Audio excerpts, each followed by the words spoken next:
ठीक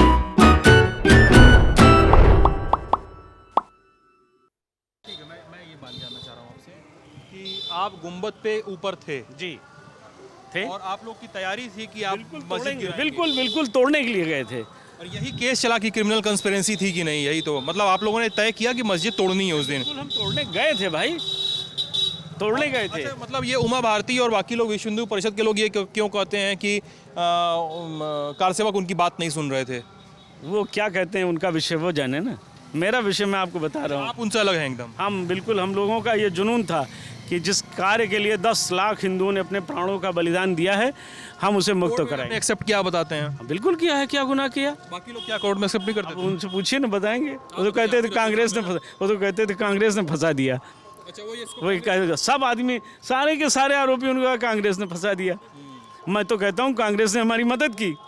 अच्छा, मैं तो कह रहा हूँ, मैं कांग्रेस ने ढांचा तोड़वाने में हमें सारी चीज़ें उपलब्ध कराई। अच्छा, हाँ, अब कभी पूछिएगा फिर हम आपको इत्मीनान से बता देंगे। हाँ, हमको इन्हीं के नेता ब्रह्मदत्त द्विवेदी जी, फैजाबाद जिले के, वो प्रभारी मंत्री थे, राजस्व मंत्री थे इस सरकार में। वो मेरे घर आए, उन्होंने कहा चलिए आपको ऐसे आदमी से मिला देते हैं, आप मंदिर बनाना चाहते हैं? हमने कहा जी भैया। तो उन्होंने कहा कि कैसे बनाएंगे? हमने कहा पहले ढांचा तोड़ना होगा। तो उन्होंने कहा चलिए मैं मिलाता हूँ ऐसे आदमी से। उन्होंने हमको ले जाकर मिलाए और ये तो पूर्व में बहुत चर्चित, सभी लोग यहाँ के लोग जानते हैं। ले गए मुझे, अपनी गाड़ी से बिठा कर ले गए, दिल्ली ले गए। रात भर यहाँ से हम लोग रात में लखनऊ गए, दूसरे दिन वहाँ से निकल करके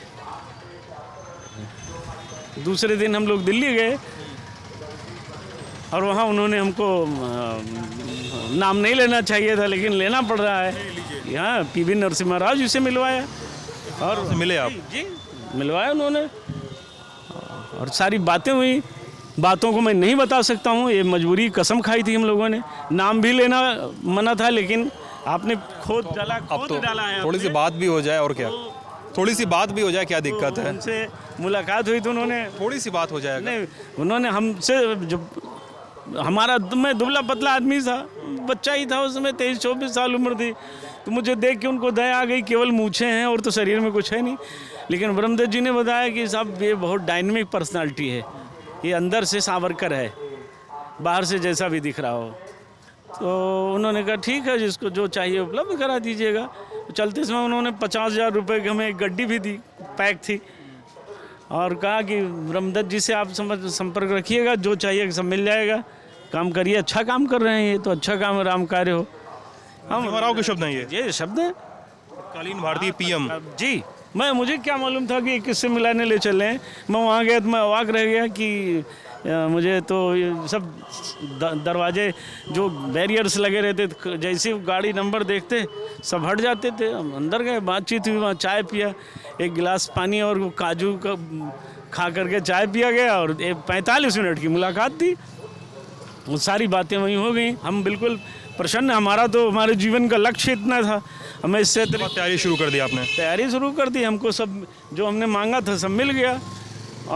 भले ही हम लोगों ने विश्वास, भले भी ये सब कुछ हो चुकी थी, लेकिन हमें, चूँकि ब्रह्मदत्त द्विवेदी भाजपा में थे, हमें भाजपाइयों में विश्वास नहीं हो पा रहा था कि ये कब पलटी मार जाएं। तो उन्होंने कहा था आप 2 बजे के बाद ये कार्यक्रम करिएगा, और हम लोगों ने 17 टीम बनाई और 17 टीमों सबके मुखिया को समझा दिया गया था कोई जय श्री राम का नारा नहीं लगाएगा, सब हर हर महादेव का नारा जब लगना शुरू होगा तो सारे लोग टूट पड़ेंगे उधर। वही हुआ, सारे लोगों ने, और हम लोगों ने 10:15 बजे काम शुरू किया। शिवसेना अभी महाराष्ट्र में अघाड़ी परिषद में कांग्रेस के साथ है, आप शिवसैनिक रहे हैं? वो उनका विषय। हम राम मंदिर के लिए, हम कोई पॉलिटिशियन अपने, शिवसैनिक तो है ना आप? बिल्कुल हैं, अच्छा है, होना ही चाहिए, भाजपा से तो अच्छे हैं ना।